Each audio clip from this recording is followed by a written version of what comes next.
Cool, for real this time. Sound good? Volume? Thumbs up? Cool. I want to talk today about getting better at teaching, which is something that we've all done over time, and how we can maybe do it a little better. And I want to start by just giving you a chance to think for a minute about an experience, or a moment, or a time, or whatever comes to mind, something that happened to you that made you a lot better at teaching, and what you think the conditions were that meant that could happen. So just take a minute to think, when did you get better at teaching?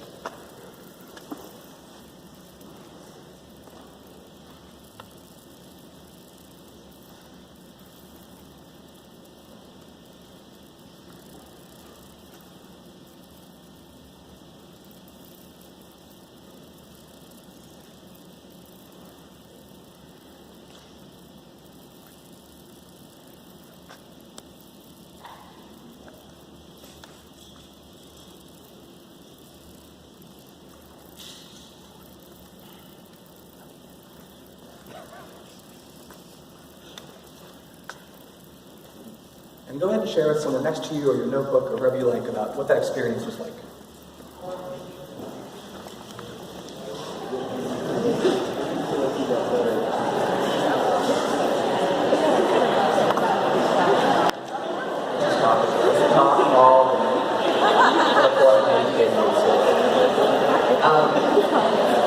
I'm really fascinated by this question because this question means something different to everyone. Everyone has a different interpretation of how they've gotten better, and a different perception of what's made a difference there. So I'd love to hear from a few people just what comes to mind when you think about this.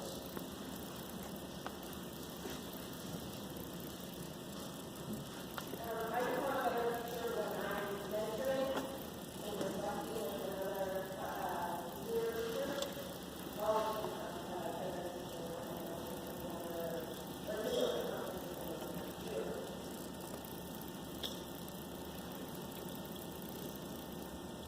I became a better teacher when I had a mentor.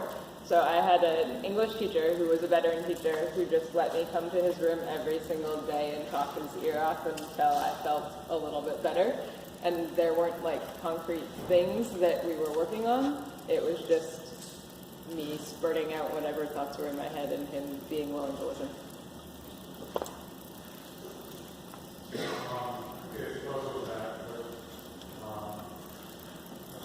Started to become better when I was able to converse with people about teaching and learning instead of like going to better tricks. I think the bit that helped me become a better teacher was just getting involved in the community and getting on with the really knowledge and passion on from the first time so long.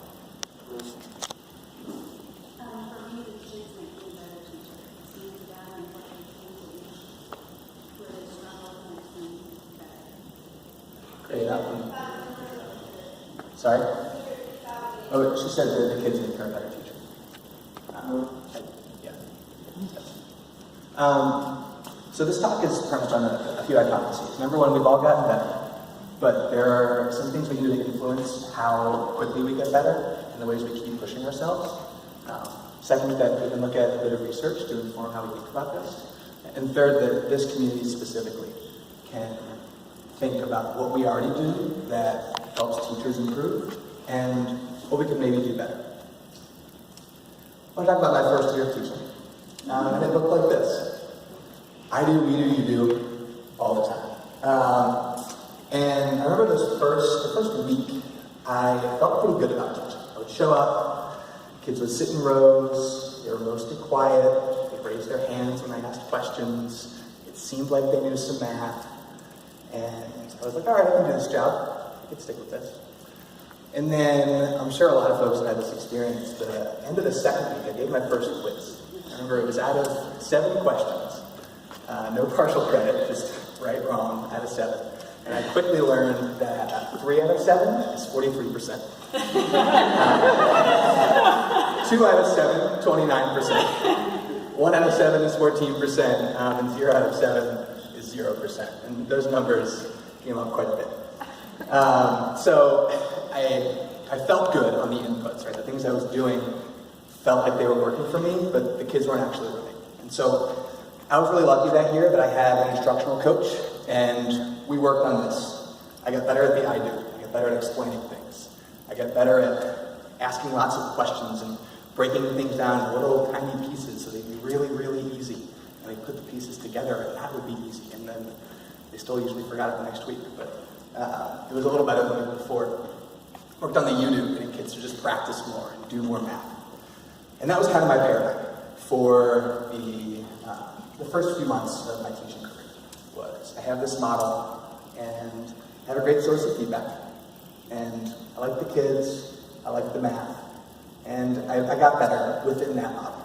And kept going with it, kept doing this kind of, what for me felt like soul-crushing pedagogy, where the kids come, I explain something, they do it, I explain something, they do it. Not a lot of engagement, not a lot of teaching them really responsive to the kids and who they were and what they were bringing to the classroom.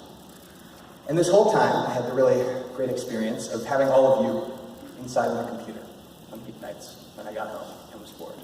And I'm just immersing myself in blogs, reading as much as I could, exploring as much as I could, lurking on Twitter and following many of you, and just learning so much about this vision of what great math teaching can be, of what meeting kids where they're at and creating these beautiful discussions and tasks that get kids going, and what engagement looks like day in, day out. And it was really inspiring.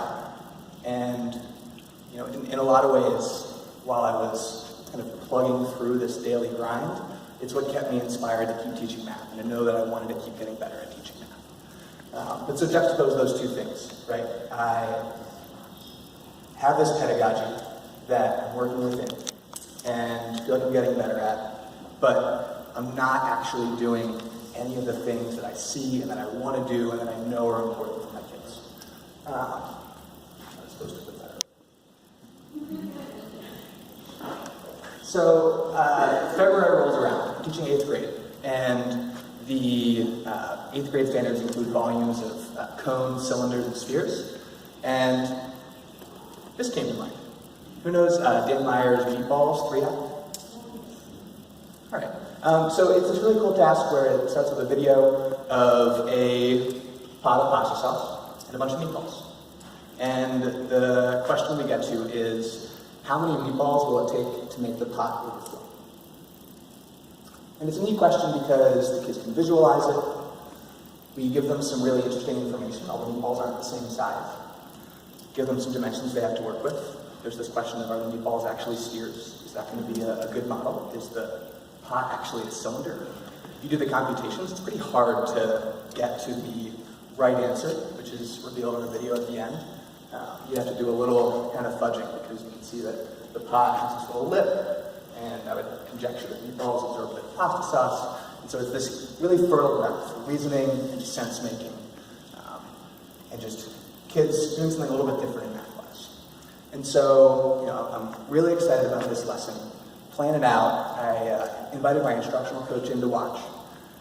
And I don't actually remember much of went on in that class. I walked out, felt really good. I was like, yeah, this is amazing. This is what I got to do. And then later that afternoon, I got an email from my instructional coach with some feedback. And the lines that really stuck out to me were, what was it you wanted kids to actually learn during this lesson? And every time you tell kids you don't care about the wrong answer, they disengage from you. And she was critical that they were distracted. The video got them all off task, and they didn't actually come back and ever do any of the thinking I cared about. That, they didn't have enough practice. They weren't actually engaging with these ideas in multiple ways. And I got that feedback, and I pretty much rejected it. I said, no, screw this. This is the mid-boss. This is a 3-act task. That's Dan Meyer's hand in the video. I had this paradigm that taking some of the things this community has created and bringing them in my class was going to be like this magic elixir that would make kids learn. And that hadn't been the case. My coach was right. Maybe she didn't have the perspective on what math teaching could be, but she was right that in that lesson, my kids didn't learn very much. They didn't engage with the thinking that I kind of visualized and conceptualized. And so I think there were two lessons that I could have learned that day. And I didn't, because I was too busy caught up in this paradigm with the myth bosses to actually dig into what my students were thinking, what my students were doing. The first lesson was that my intuition isn't very good. There are a lot of things that I think are working and I think are helping my students that aren't doing what I think. And that's just a human thing, right? In places as complex as classrooms, there are a million pieces of information flying by, and we're naturally going to focus on the things that we want to see. That day, I wanted to see the 2 kids who were really excited about the day, and the 4 kids who were ecstatic that their answer didn't work out, and there was some reason why their math didn't give them the right answer. And I missed the 20, 25 more kids who were just kind of chilling, watching me do some thinking, watching everyone else do some thinking, and not making the most of that opportunity. So that was my first lesson. My second lesson is that there aren't any easy fixes. This idea of a 3-act test, just one of the things this community has created, isn't something I can just plug into my class and create something magical the next day, and the day after that, and the day after that. That these things take work.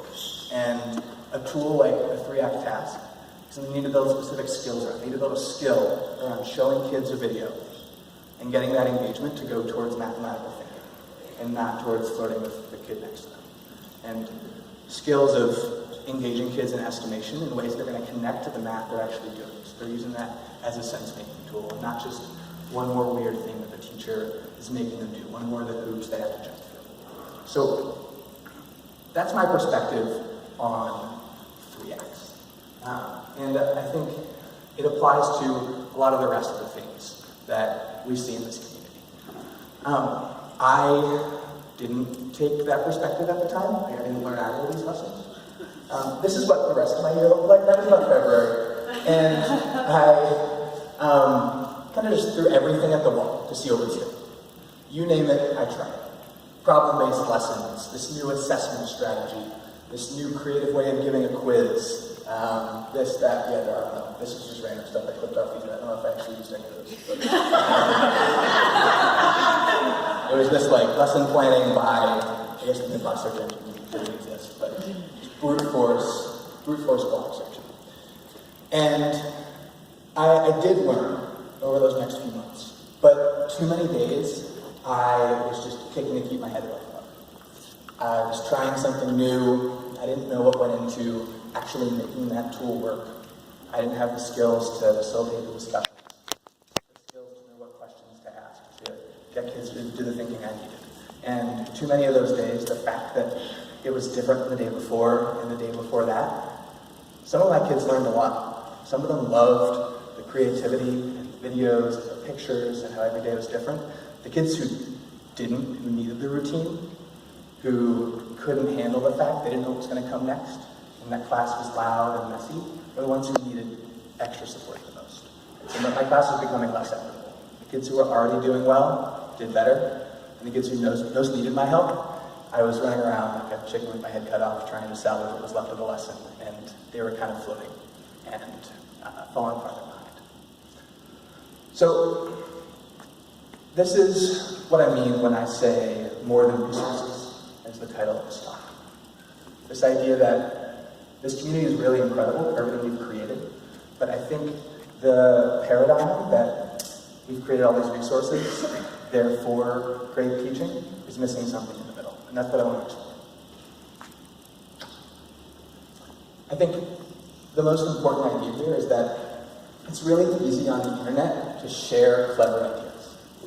They sound really cool. They often fit really well in the book. But clever ideas do not add up to coherent curriculum. And I think my experience in particular was that clever ideas tend to help the clever kids the most. And when I realized, when I was finally able to look objectively at my students and their experience and see how those differences were becoming greater, when I just threw clever ideas at them, that was when I realized I needed to shift and to be a little bit more thoughtful and a little bit more purposeful about the way I approach my lesson planning. So I want to kind of pause with the story and look at a framework that's helped me think more clearly about this and to be more critical of the things I do in class every day and how they influence my growth as a teacher. This is Anders Ericsson. Who's heard of the 10,000-hour rule? This kind of catchy rule that Malcolm Gladwell made pretty popular with the book like 6 or 7 years ago, that if you just practice something for 10,000 hours, you become an expert. He also argued the converse, that if you practice for 10,000 hours, you'll become an expert. But this is the guy whose research he cited, who basically said, like a mischaracterization of all this work. This is a really fascinating branch of research into expertise, looking at expert memory competitors, expert violinists, expert, what are they called? Chess masters? Grandmasters? Chess grandmasters? And all these people who have really built expertise in their fields. And the result that led to this work is that, yeah, you have to practice for a lot of time to get better at something. We have that in our classrooms with our students. We spend a lot of time there. But that it actually doesn't matter as much how much time you spend as how deliberate you are with that time. Think about who here is from Massachusetts? I used to be. And there are a lot of drivers in Massachusetts who have spent 10,000 hours on the road. I know, because they just sit in the parking lot that's $4.95 every afternoon, and they're pretty terrible drivers. So it matters a lot less how much time we spend and a lot more what we actually do with that time. And so Ericsson talks about deliberate practice, and there are 4 components. I found this really useful, kind of breaking down what I do to get better. And those 4 components are first getting out of your comfort zone. You have to be willing to try something new that pushes your boundaries, that goes beyond what you've done before. Second, you're focused. You're putting a lot of energy into it. It involves feedback. That feedback can come from others. You can train people to give feedback to yourself, but you need some source of feedback to push you along. And finally, it has well-defined specific goals. So, great chess players don't just play games of chess. They say, I'm going to work on my opening. Or, I'm going to better understand how to use my bishop. That's about all I can say about chess, because I don't really play. But I think you get the idea. And I want to think about these in the specific context of this community, because I think we have a lot to offer, and I also want to think about the things that we emphasize about our community and how that influences the ways that teachers conceptualize deliberate practice. Getting out of your comfort zone, I think, is fundamentally on the teacher. We can't make people do that. But I think this can be a really unbelievably safe space to get out of your comfort zone. I think of Jonathan Clayton and how just enormously vulnerable he is in his writing and sharing his classroom with anyone who wants to hear. And I look up to that as an example of the fact that we have to be able to make mistakes and take risks and share our failures and choose to move towards failures in order to get better. Focus is similar. It's on the teacher, but we do this every day. Right? We do demanding work. We have to think hard. We have to make a ton of decisions. And I think in the same way that inspiration from this community, this vision of what great teaching can look like, helps me focus. It helps me push myself every day in my classroom to try and be a little better for my kids, because I'm not looking at that teacher who just shows up and drops a few worksheets in front of the kids and lets them get to it. I'm thinking about all of you and what you do and how that pushes me to get better. I think feedback is really fascinating.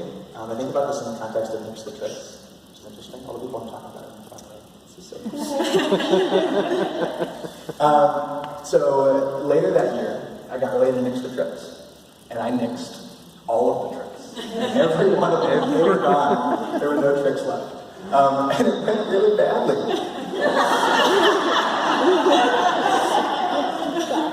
I didn't understand that what we want to do is get rid of tricks and replace them with understanding. I just mixed the tricks.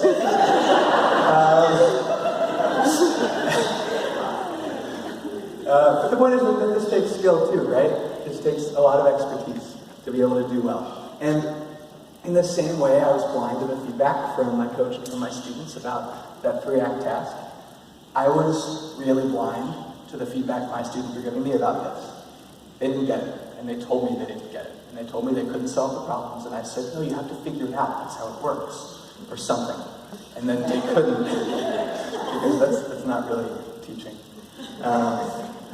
But we have to be willing to open ourselves to that feedback. Whether you have the resource of a coach or a colleague who can come in and support you, or if you're willing to open yourself to your students and take what they're saying and take what they know and don't know as feedback on what you're doing and what's working, and especially listen to the students who need the most help,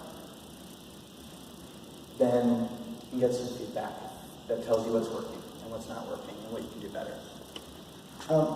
The final piece is what I want to focus the most on, this idea of a well-defined specific goal. I had the first grade that first year. I was willing to get out of my comfort zone and just throw in and out burgers in front of my kids.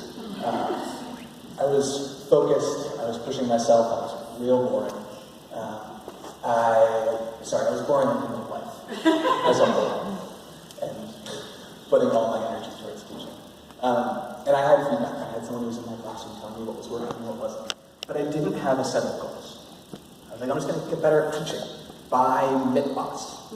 And I think my favorite example of a goal like this is intentional talk from Elham and Allison, who are on Twitter and are really wonderful and really love to talk about these things. This is a book about discussions in math class. It's about mostly elementary discussions, but I found it really applicable to all grades. And what I love about this book is it breaks discussions down into 6 different types. We're not just going to have a math discussion today. We're going to think specifically about a thing that just shares strategies, it gives kids more ways to do something, or a discussion that looks at a mistake or a misconception and fixes it, and looks at what went wrong and how they can do better next time, or a discussion that looks at an idea that's maybe not self-evident and justifies it, explains why it doesn't work. So instead of just saying, I'm going to get better at teaching, or the more useful, but I think also challenging, I'm going to get better at discussion. It's today, I'm going to get better at my troubleshoot and revise discussions, because my kids have misconceptions that I'm having trouble figuring out, and I think this is a tool that can be helpful to them. I think that level of granularity is what I think is the most useful for my personal growth, and I think we have a lot to offer, both in terms of the things we've created and our ability to share ideas and build on them and make them better. A second example of this is open middle. Here's a great problem. The directions are really small. They say, use the whole numbers 1 through 9, only one time each to find the largest, let's just do the largest possible value for x. So you can use any number 1 through 9, you can use any number twice. What's the largest possible value of x? You can do it if you like that. I was thinking 7, because the idea was to keep the things on the left as small as possible, but not wanting to divide anything, or divide by 1, rather, at the end. So what are your 3 digits? 1, 2, and 9. 1, 2, and 3. 9. 1, 2, and 9. So his answers were the digits 1, 2, and 9, because he wanted to divide by as little as possible. So, Largest possible difference divided by as small as 5. 9 minus 2. 7. And then divide by 1. You get 7. Cool. I don't know. But I think this is another great tool that we've created. A lot of people in this room have added problems to open middle. If you haven't been there, it's amazing. It's full of great problems like this, sorted by standard. And I think this is a similar example of a tool that I started using more recently. That when I first put these in front of kids, it was really hard to facilitate. I'm still figuring this out. This isn't a problem I've solved. But it wasn't just something where I throw them in front of kids and they magically learn whatever I want them to learn. It takes really intentional effort into thinking about who is doing what thinking, how to sequence different answers, how to get kids to justify how they know their answer is best, how to get kids who are really reluctant to take risks and just try things and throw some numbers out there and see what happens, how to take those guess and check strategies and extrapolate them towards some more generalizable methods. But this is one more tool that we've created that I made a goal, that I said, I want to get better at this. I want to figure out how to make this as impactful as I can in my classroom and see what I can do with it. I'm going to just make a point that I'm not making the argument that teachers don't get better. It's driving me nuts. People love to cite that fake statistic that teachers stop improving after 3 years or 5 years or whatever. There's some evidence that that's not true. But there's also like the fact that all this stuff is measured by tests. And that's a pretty limited measure of what teachers do, especially teachers who are 10 years into their career, 20 years into their career. But this is actually a paradigm that a lot of humans in the world believe, that teachers like show up, and then they're bad, and then they're okay, and they stay okay forever, and their union protects them, and they don't get better. And that's one of the reasons I really care about this. So this is deliberate practice. And I found this paradigm really helpful because I think none of these things are mind-blowing, right? This isn't like, oh my God, I have to get outside my comfort zone, never thought of that. But at the same time, I think it's really useful to break down the little pieces of deliberate practice and teacher improvement so that I can think about, all right, what don't I have here? Is it that I don't have great feedback, that I want to get better at giving myself feedback, or I want to be more deliberate in my formative assessment and use that as a source of feedback? Is it the fact that I am sticking within one set of skills that I am comfortable with and not willing to push myself? And I think this has helped me become more critical of myself in a really constructive way that helps me move forward and make a difference. One more little detour. This is an article from The Atlantic. It's about a year ago, Construction of the K-12 Teacher. And this drove me nuts. It's one of those, really, The Atlantic loves these recently, these hot takes on where education is and where we're going. And here are some quotes.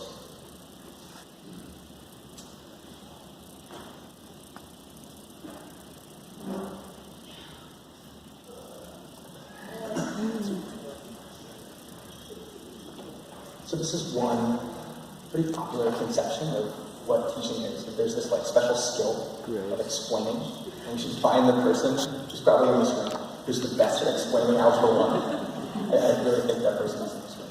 Find the person who's the best at explaining Algebra 1, and then just grab them, put them in front of everyone, and it'll solve all the problems. Especially because technology, someone would get paid to create that. And this is his vision of the humans who are actually in the classrooms with the students, that you manage behavior and you make sure the projector stays on. Which is hard with some students. Bit of a wait. Yeah. Oh yeah, 15 levels. Yeah. So this is one image of the teacher, and it's one that hits me pretty hard. There are more. Those are two of them. Lots of people have these paradigms of what teaching is going to be in the future. And people love that word disruption. And I don't want to be Luddite here, but I don't. I think that we have to change, we have to find new ways to get better, but I really don't think the answer is to turn everything on its head. I don't think that the answer is to throw out all the expertise and all the skills in this room, all the things that we've developed in our careers, and that we do to make a difference for kids, and say, nope, computers are better. Put kids on computers, right headphones. I really believe in teaching, and I believe in teachers. I believe that what we do is really powerful when we take the unique experiences of every kid coming into the classroom, and we build off that, and we honor who they are and where they come from. I think that when we're responsive to what kids know and what they don't know, and we can react to that, when we engage kids in ways that only a human being in front of a classroom can, that we're doing the most powerful work of teaching, and that's never going to change. I also really believe in teaching math, that teaching kids to reason and argue and find patterns and figure out puzzles and believe that they can do those things is always going to be important. And that no matter what the paradigm about the world is changing, and all the jobs are not going to be the jobs anymore, and the kids need to only ever learn to be leaders and collaborators and whatever, I think that those things are fundamental to what we do as humans. And I think that the work teachers do in classrooms with students is absolutely essential to doing that. And it's also, this is like the hard, intellectual, demanding, invigorating work of teaching that I love doing, that I show up to work to do every day. And it gets me excited to keep getting better and keep doing that. This is a great quote from Dylan William in his recent book on better formative assessment, that everything works somewhere and nothing works everywhere. I think I have no interest in getting up here and telling you what tools I use that work perfectly, because it's going to be different for you. It's going to be different for your students and different for your context. And I think that's one more aspect of what teachers do that is so essential, is knowing their students, knowing their school, knowing their community, and making that matter for your instruction. And I think this kind of paradigm that everything is conditional is where this expertise comes from, right? It's knowing what tools you have, where they work, where they don't, and what's going to be best for that lesson, that day, and those students. This is kind of my vision. So my little, I'm not elevator speech, will be a bit longer. Get them talking for a while. But my vision for what great teaching looks like. And I think of a toolbox. I think about teachers who come to work every day with a ton of tools, a ton of expertise in knowing how to use them, a knowledge of what's going to work in what context, what's going to work for that lesson, for those kids, for that day of the week, for that month of the year. And I think it's a profession of teaching that values finding more tools and making our tools better and collaborating to just go through this iterative process of getting a little bit better every time. I think I'll just throw out one example of what this might look like in terms of how I think about life planning. I might say, I have this student, and I want to start with a 3-act task so that kids have a kind of concrete conceptualization of what this idea is that we're talking about. Then I want to use a card sort, and I want to give kids a really low floor for practice so they can take some risks and get a little bit of fluency with the big ideas. Then I want to use one of David's unbelievable contemplate and calculate activities to pause and look at structure and be more deliberate about how things connect and what the big ideas of the math are. Then I want to pull out a great game where the kids, you know, those war games, I love those things. Where like the cards have mathematical expressions or something on them, and you like got to calculate them and play war, and the kids just love it. And then I want to pull out a problem-based lesson to see how well they transfer that knowledge to someone new. I'm kind of just throwing ideas out. I don't know what these tools are. That's not where I am in my career. It's not where I am in my teaching. But I think I have a few. Most have been built by people in this room or people we're connected with. Most of the rest have been shared by people in this room, and I know about because you're on Twitter, you're writing about it, you're figuring out how it works, what the little pieces are, what the questions are to ask, what the templates look like, and I'm stealing that off your website and adapting it for my students and making it work for them. But I think this is a kind of shift in emphasis from this community as this giant wall of resources that has enormous value to building specific tools that a teacher can try and develop and see how they work for their students and gain expertise with and can use week after week, year after year to teach math a little better, get some kids to think a little more, get them leaving your classroom reasoning with some more skills and some more background.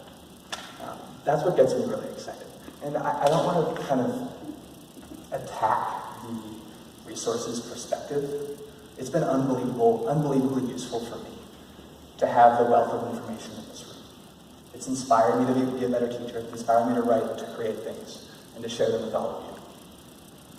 But when I think of resources, I think of my blog, where I blab once a week to a few humans, most of which are in this room apparently, and share some idea or some lesson or some opinion on something. And that's not an efficient way to help more teachers get better. Wading through hundreds of blogs and picking out the key ideas, the thing that's most applicable to me. I think it's unbelievable for the people here, the people who are passionate about it, but I think we're kind of setting ourselves a ceiling there in terms of the teachers who can't or don't want to spend all that time flipping through Twitter, flipping through blogs. And so this is what gets me really excited about teaching and about what we can do to help our teachers. This is a quote I like a lot. It was written in 1969.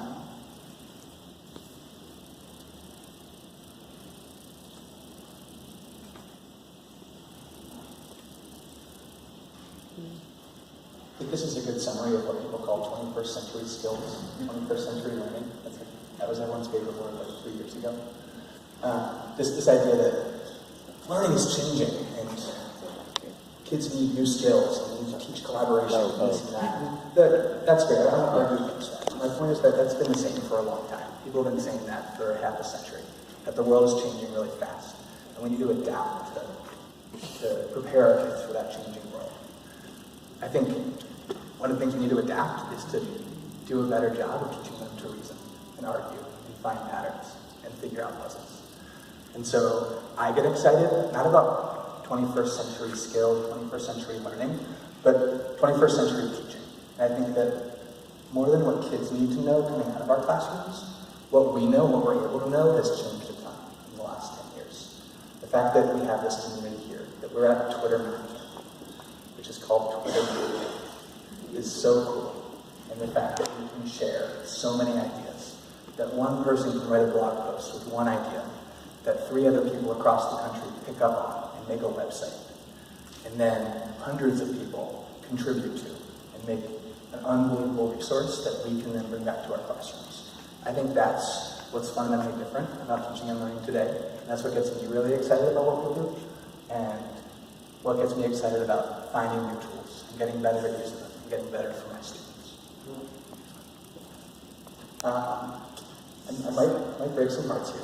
So I want to talk about Barbie Bungee and how it's actually not my favorite thing. Ooh. Sorry. Fun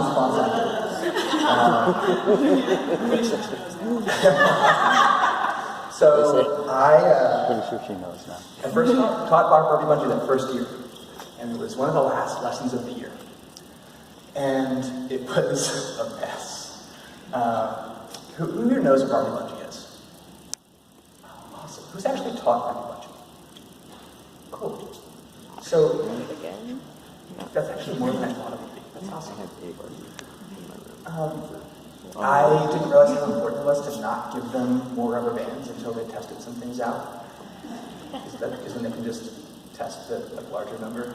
And then I was testing, we were dropping heights within my room, and so they just grab a bunch of rubber bands and be like, tied together, eyeball, it looks like one more, maybe. And there wasn't a lot of mathematical thinking going on. There were no linear equations, no mx plus b, no connections between their rubber bands and that representation of a line. And I did it again. I taught it a few more times since then, and I think I'm not totally terrible at it. But when I taught that lesson, it was one lesson. 2 days for a group of kids.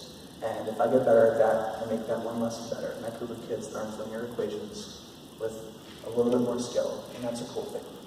But I think that's, again, a bit of a low ceiling, especially for some teachers who aren't going to take that risk, aren't excited about this lesson with Barbies and rubber bands, which sounds really terrifying to most people who are in groups of teenagers. I think a different paradigm that I think is amazing is Heather Kahn's work with the engineering design process. So instead of thinking of Barbie Bungee as this one lesson, this one thing we might hold up as like the idea of this wonderful example of student engagement and meaning making in math class, it's one iteration of this type of lesson where kids are working with something concrete. They're making a hypothesis, they're testing things out, they're experimenting, they're using the objects in front of them and connecting them to the mathematics. So just this really subtle shift in emphasis away from this really cool lesson, this clever idea someone had about tying rubber bands together and playing with Barbies, goes from one really impactful lesson that a lot of kids learn a lot from and remember, and go back to their teachers and say, oh, I love Barbie Bungee, to a way of thinking that can influence a dozen lessons a year. can affect a ton of concepts. And kids can work with and practice the thinking of over and over again, and learn more, and help each other, and work together, and collaborate, and do all these things that we really care about. One of the things that Steve Weinman says a lot, that I love, is that it's unprofessional to ask teachers to change more than 10% here. It's unrealistic. They're going to say no. It doesn't respect the expertise and the knowledge and the skills that they bring to the table.